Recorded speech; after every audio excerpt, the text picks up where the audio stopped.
Good evening, everyone. Welcome to our City Council meeting. Tonight, the Pledge of Allegiance will be recited by Councilmember Sears.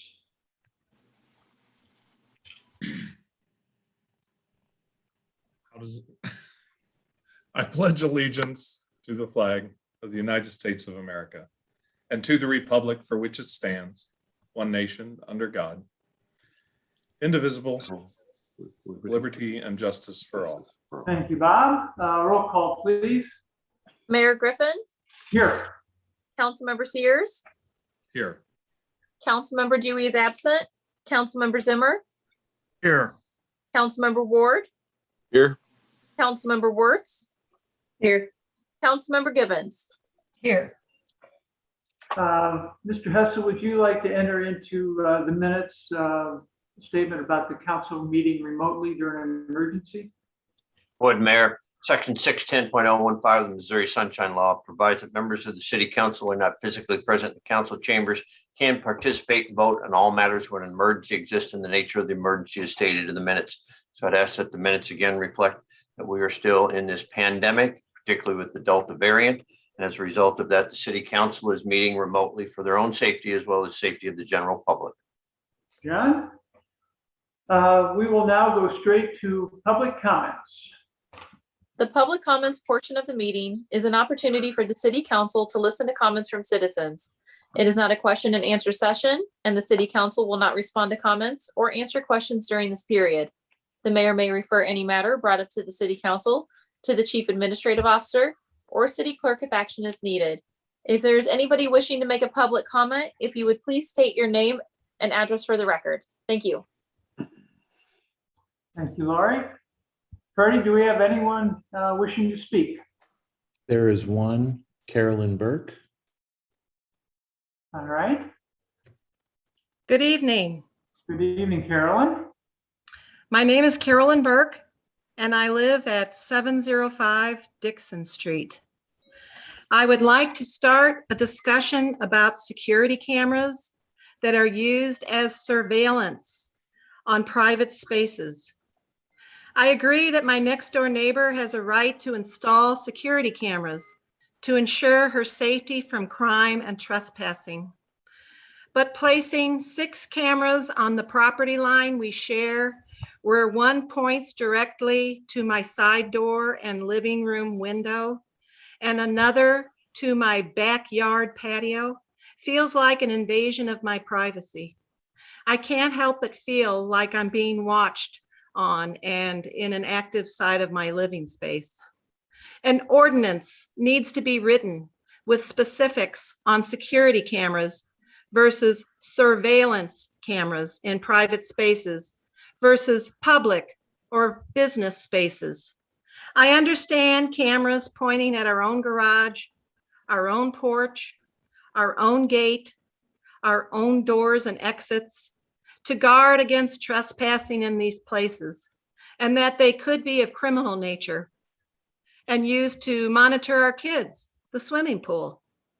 I understand that certain cameras point at our neighbors, but not within 25 to 35 feet, as in my case. Most point to public spaces, such as the street, sidewalk, and driveways, or they point to our own private spaces, with the backyard, with the background being that of our neighbors. What if the resident has a criminal record, such as stalking, pedophile, rape, even a restraining order? What if my household had small children that are being monitored? What if I am recorded doing a blooper and it gets on TikTok or on a TV show or social media?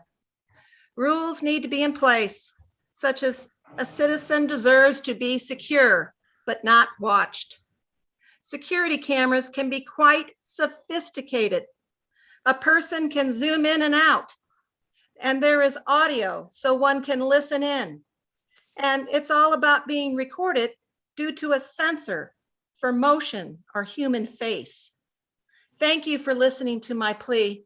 You should have images of the 2 locations I feel should be removed, as it violates my private spaces.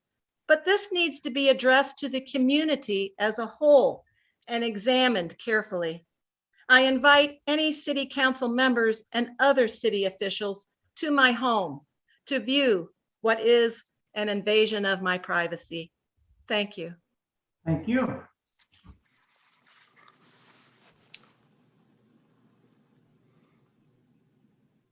There are no more hands. Great, thank you, Freddie.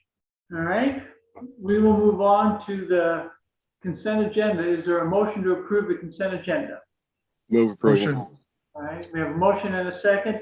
And Councilmember Ward, you wanted to take off item D, resolution 90 off the consent agenda? Yes, sir. All right. So we will place item D, resolution 9020 at the end of new business as item number 6. With that, is there all in favor of the consent agenda with item D removed? Please say aye. Aye. Aye. All opposed? All right, motion passes. Move to unfinished business, Bill 10892. Mayor and Council, this is an ordinance fixing and establishing the rate of taxation to be levied upon all real estate and certain tangible personal property in the city of Kirkwood, county of St. Louis, state of Missouri for the year 2021. For the maintenance of the Kirkwood Public Parks, for the Police and Firemen's Pension Fund, for general government services, and for businesses in the Special Business District. All right, are there any questions or comments? All right, seeing none, roll call, please. Mayor Griffin, Yes. Councilmember Sears, Yes. Councilmember Zimmer, Yes. Councilmember Ward, Yes. Councilmember Wertz, Yes. Councilmember Gibbons. Yes. Bill passes, Bill 10893. Mayor and Council, this is an ordinance fixing and establishing the rate of taxation to be levied upon all real estate and certain tangible personal property in the city of Kirkwood, county of St. Louis, state of Missouri for the year 2021 for the operation and maintenance of the Municipal Library District of Kirkwood. All right, any questions or comments? All right, seeing none, roll call, please. Mayor Griffin, Yes. Councilmember Sears, Yes. Councilmember Zimmer, Yes. Councilmember Ward, Yes. Councilmember Wertz, Yes. Councilmember Gibbons. Yes. Bill passes. Move to new business, Bill 10895. Mayor and Council, this is an ordinance amending the Kirkwood Code of Ordinances, Chapter 14, Article 3, Section 14-166, to add language pertaining to driving while license or driving privilege is canceled, suspended, or revoked. Penalty. Is there a motion for approval? Move approval. Is there a second? Second. I have a motion and a second. Any questions or comments on this bill? All right, seeing none, all in favor of first reading, please say aye. Aye. All opposed, say no. Motion passes. Bill 10896. Mayor and Council, this is an ordinance amending the Kirkwood Code of Ordinances, Chapter 17, Article 5, Section 17-70, conduct constituting disturbing noises, subsection A, by deleting its entirety and inserting a new subsection A. All right, is there a motion for approval? Move approval. Is there a second? Oh, we got a motion and a second. I guess I'm gonna make a few comments first, and I've expressed my opposition to Councilmember Gibbons, who asked for this. I think in my mind it's that proverbial looking for you're having a solution when there is no problem, or however that is a word, a solution without a problem. I just don't think this is going to be a big issue, and I see a lot of issues trying to basically trying to focus it just on the places such as churches who are going to be doing, the catering. I think there's just, the idea of noise can be addressed without specifics such as this. I think the more specific that we get, especially on times, the harder it becomes to enforce. You know, I know it says the sounding of any backup danger warning on private property on residentially zoned properties. I haven't checked all the churches. I don't know if all churches are in residentially zoned properties. We have schools that probably aren't. We even have, you know, drivers that it's not just trucks. Amazon drivers now have backup cameras. If they pull into somebody's driveway or in a condominium like ours during these hours and they have their backup lights, they would backup alarms, they would be in violation of this. I think this is just one of those that there really is not, you know, is not a problem. I don't anticipate a problem. And I just don't think this is a good idea. So I will be voting no on it. Any other council comments or questions on it? Councilmember Gibbons. Well, Councilmember Dewey and I are sponsoring this bill, and we are allowing churches, commissaries in churches. Grace Church is in a residential area, and they were allowing them to be there from 7 in the morning until 11 o'clock at night. So my concern was from 7 o'clock at night to 11 o'clock at night, that there could be the backup beeping noises going on, again, on residential property. So that is why I have offered this bill. I don't think there are a lot of churches that are in residential, but I know that Grace, for example, is one that is. And again, it's just residential. It doesn't take into account commercial areas. So I just think it's a way of providing the residents with peace of mind that even though there's going to be a lot of activity late at night, there won't be the sounds. Any other Councilmember Sears? Yeah, I think the premise that there will be a lot of activity and a lot of this going on, I just don't see it. It's also something that if it does become a big issue in our city that people are complaining about, then we can address it in some way. But to do it preemptively without a basis, where I think, you know, we're talking about small operations and a truck at night, you know, in some places on some nights. So anyway, I just don't see the premise for going forward with this, so again, for the reasons that the mayor has described. Councilmember Ward. Yeah, I generally like to get out in front of issues rather than, and be proactive rather than reactive. And I can understand where Councilperson Gibbons wants to have that happen in this circumstance. I at this point, I don't see any particular hardship to the caterers who may be operating out of one of these churches. None of the churches are organized in ways that they have a dock that a vehicle would have to back up to. If that were the case, then I'd want a different approach to this, because it would almost make it impossible for some of those caterers to operate in those buildings. But given that they're all pull up, I don't see that this is going to really be a big burden to any businesses operating out of one of our churches. And if that does occur and it becomes problematic, then we can address it at that point. So I'm in support of it as it stands now. Councilmember Zimmer. Yes, thank you, Mayor. I don't see this as a particular hardship either. I question how often it happens. I think honestly there are other noises that occur that would be more disturbing than, the backup beeping of a delivery vehicle.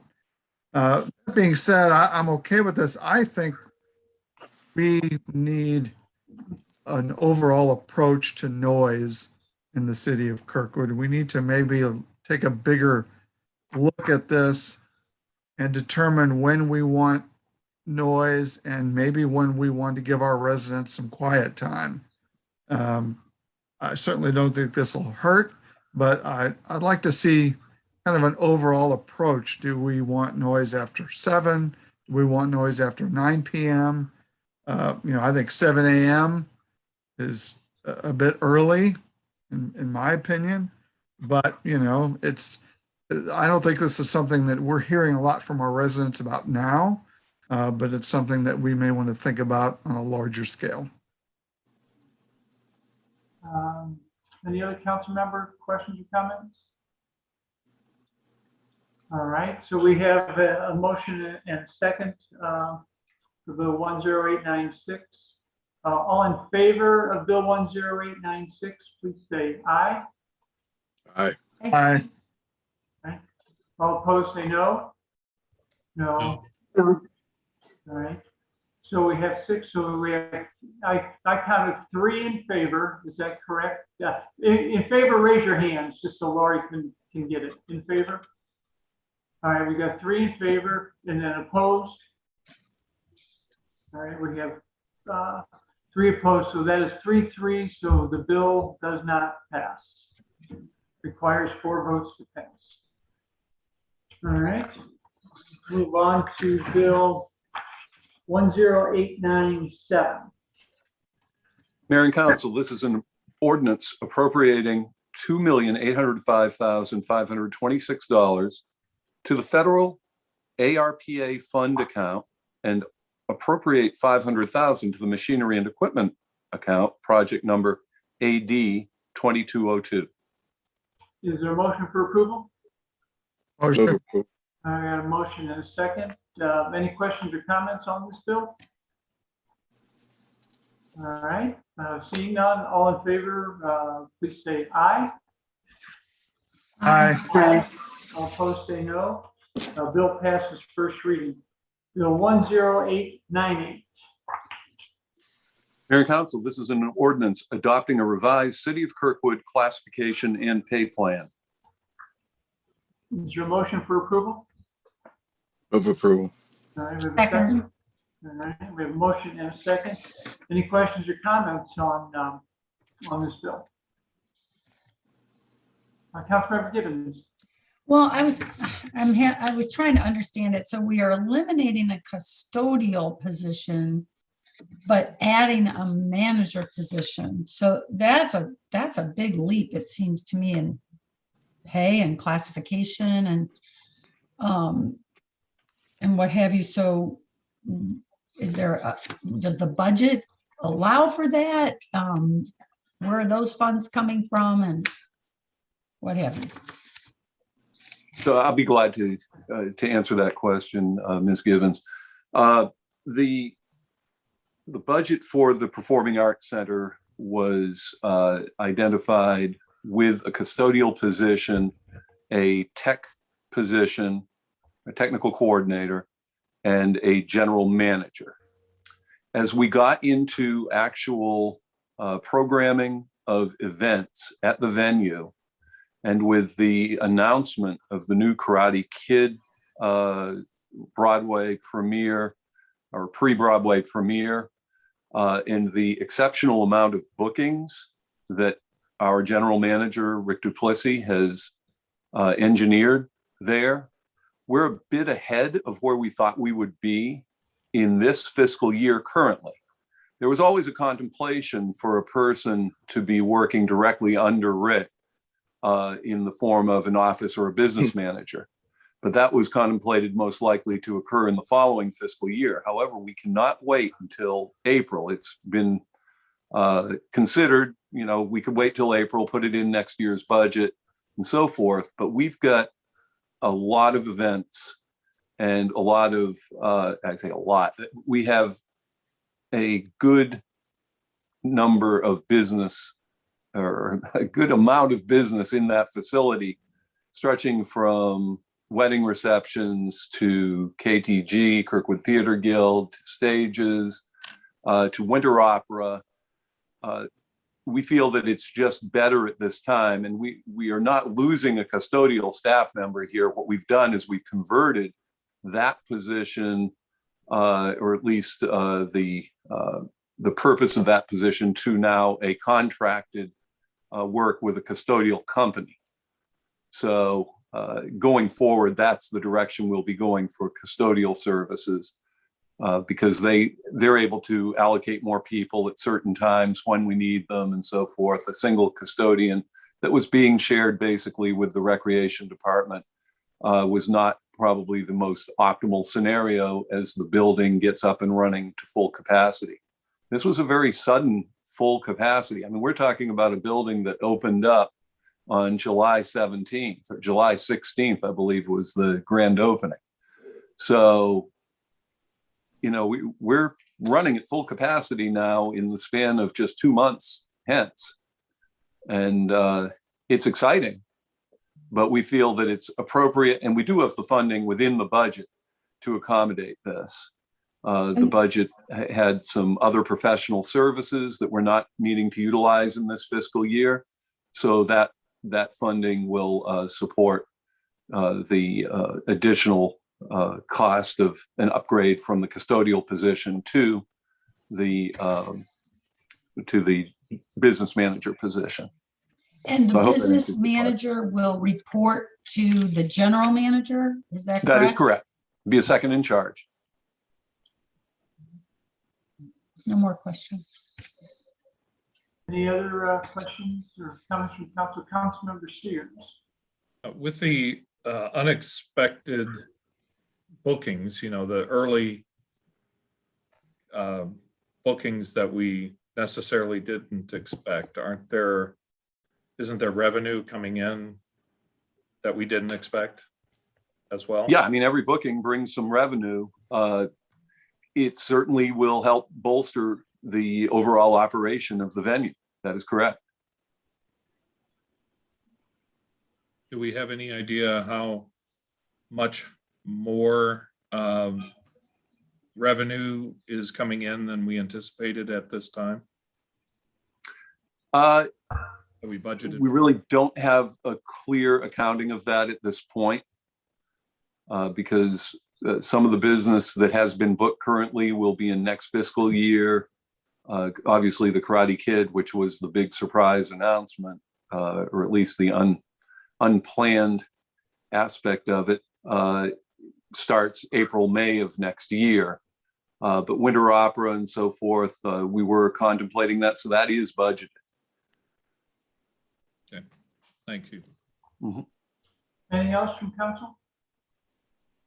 All right, seeing nothing further, all in favor of Bill 10898, please say aye. Aye. Aye. All opposed, say no. Bill passes first reading. Resolution 92, 2021.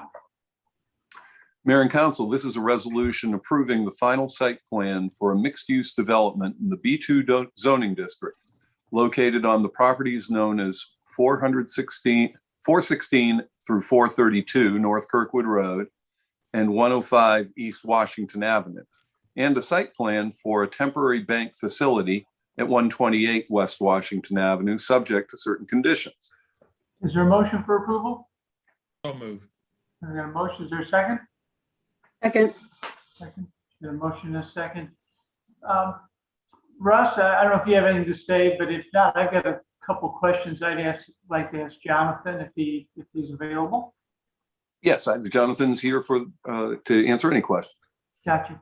Jonathan, just a couple quick things for really more explanation purposes. Can you explain exactly what the council is considering tonight? Sure.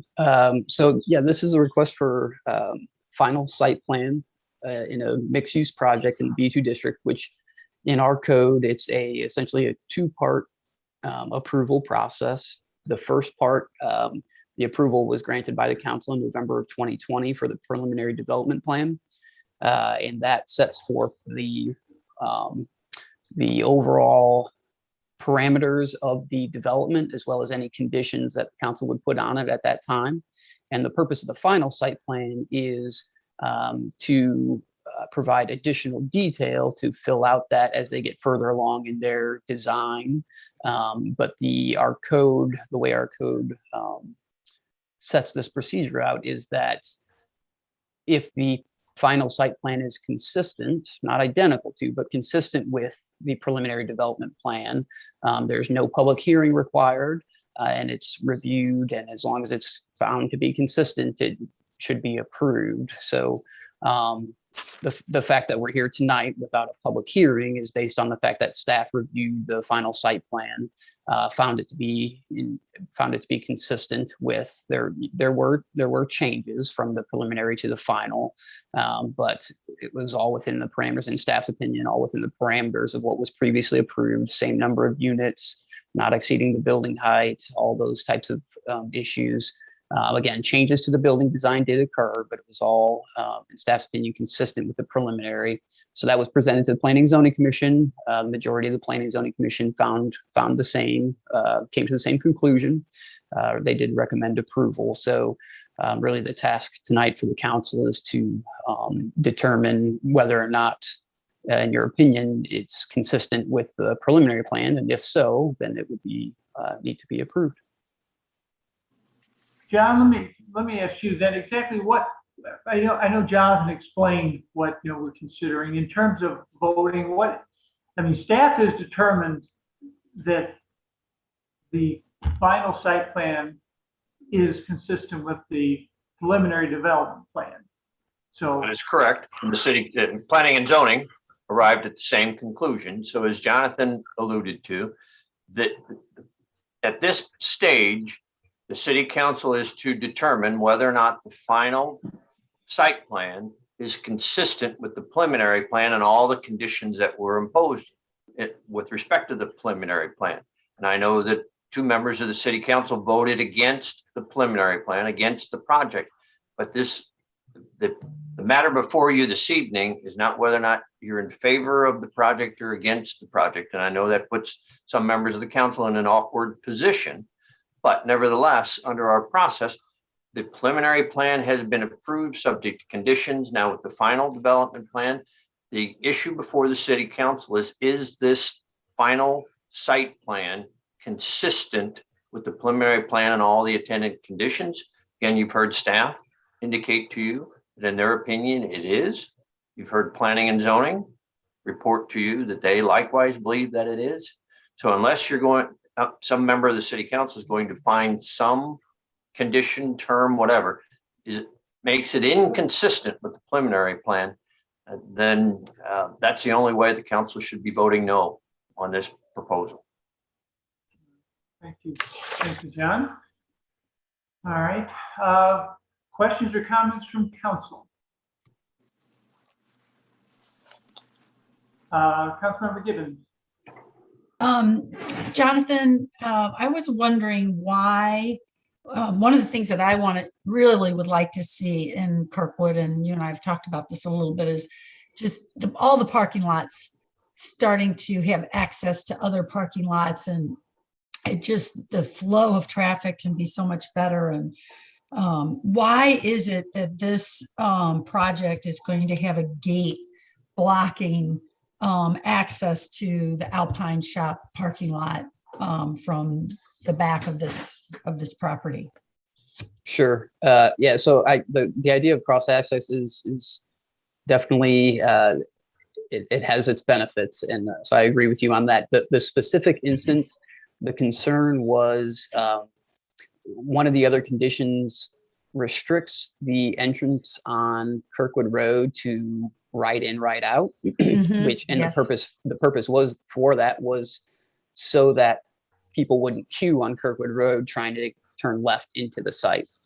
So if we would have allowed cross access at this point in the current state of Alpine Shop's property, people would have probably pretty quickly realized they could turn left into Alpine Shop and get to this development. So it was really in realization, we wanted the access for emergency services and potentially for future cross access. But at this point, without being able to limit the left in at Alpine Shop, we were afraid it would just push it down, 100 feet or so, the condition we were trying to avoid.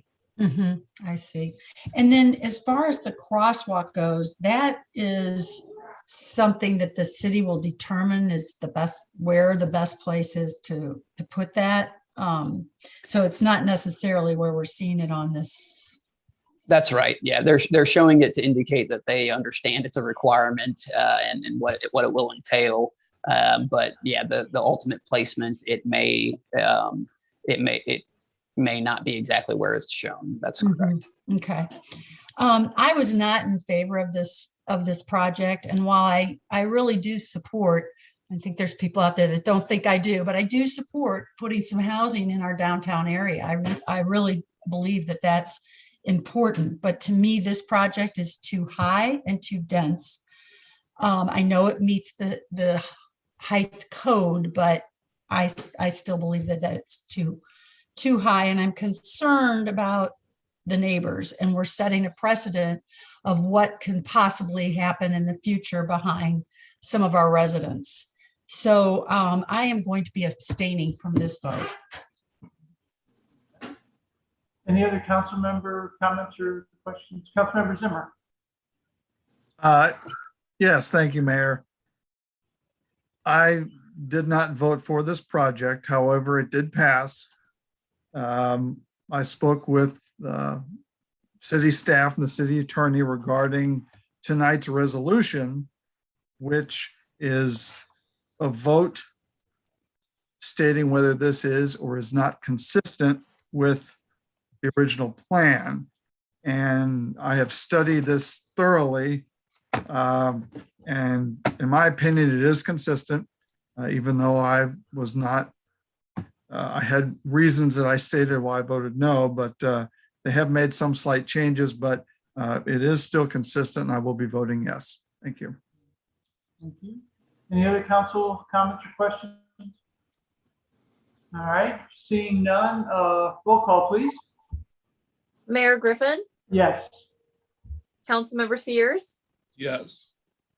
Councilmember Zimmer, Yes. Councilmember Ward, Yes. Councilmember Wirtz, Yes. Councilmember Gibbons. Abstain. All right, resolution passes.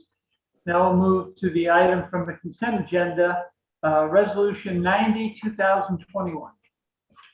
Mayor and Council, this is a resolution accepting the quote of Schaefer Electric Incorporated in the amount of $15,700 for the purchase and installation of an automatic transfer switch for the Kirkwood Performing Arts Center, and authorizing and directing the Director of Procurement to issue a purchase order.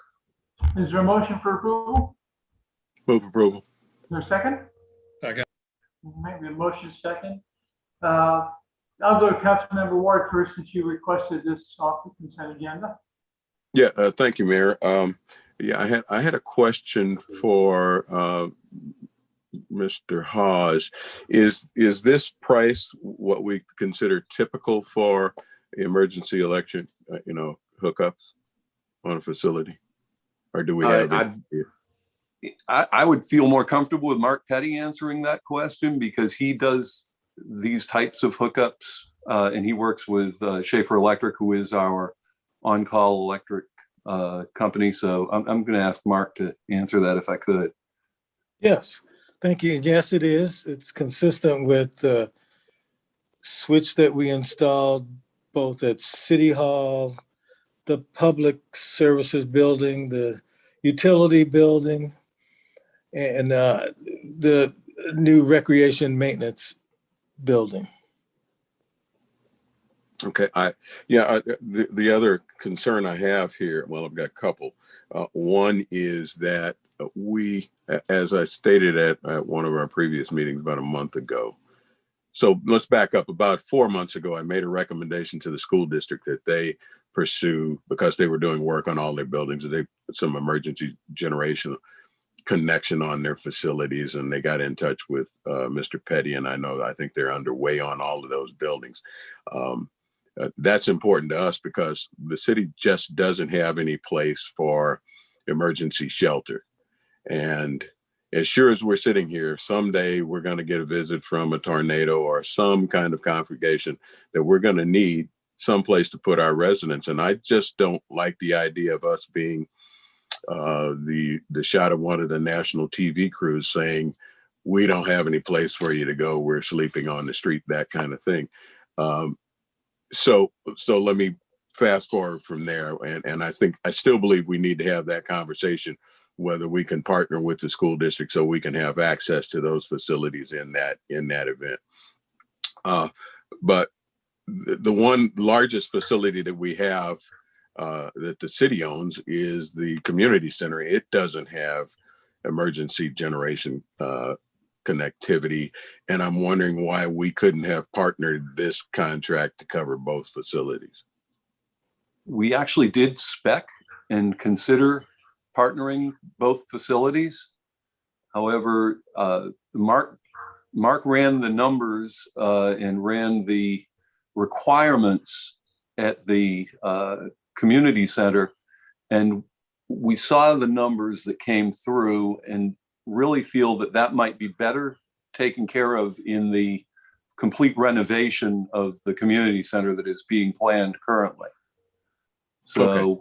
rather than attack it now and add it on to a building that will be totally changed, or at least largely changed, we feel it's better to do that as a comprehensive effort. All right. Yeah, that makes total sense. Thank you. I just think we've not given a lot of thought and consideration to emergency preparedness in this event, and I think we need to focus on that. We are definitely considering that. Thank you, Councilmember Ward. Thank you. Any other council comments or questions on this? All right, seeing none, roll call, please. Mayor Griffin, Yes. Councilmember Sears, Yes. Councilmember Zimmer, Yes. Councilmember Ward, Yes. Councilmember Wertz, Yes. Councilmember Gibbons. Yes. Resolution passes. Go to city council reports. Just remind everyone, which I think everyone knows, the Green Tree Festival starts tomorrow night, and we get to have it this year. Obviously, it was canceled last year, so we look forward to seeing everybody out there at the various festivities. Councilmember Zimmer, you had your hand up. Yes, thank you, Mayor. Tonight, I'd like to do a quick report on Vision Zero. We recently had a meeting on September 8th, studying our crash data for the last 10 years, using this information as we plan and move forward. We have some upcoming events. We have a virtual meeting where the public's invited to give your thoughts and comments Tuesday, September 28th from 5:30 to 7 p.m. That is virtual. We also have some public events. The Farmers Market on September 25th from 9 a.m. to noon. And the police department will be having an open house on October 2nd from 10 a.m. to 1 p.m. All of this information, as well as the September 28th virtual meeting information, can be found at the website kirkwoodvisionzero.com. And that's my report. Thank you. Thank you, Mark. Do we have any other council comments or reports? I'd like to say I witnessed a lot of joy and fun for those folks who like a machine that pumps a lot of bubbles into the air last weekend.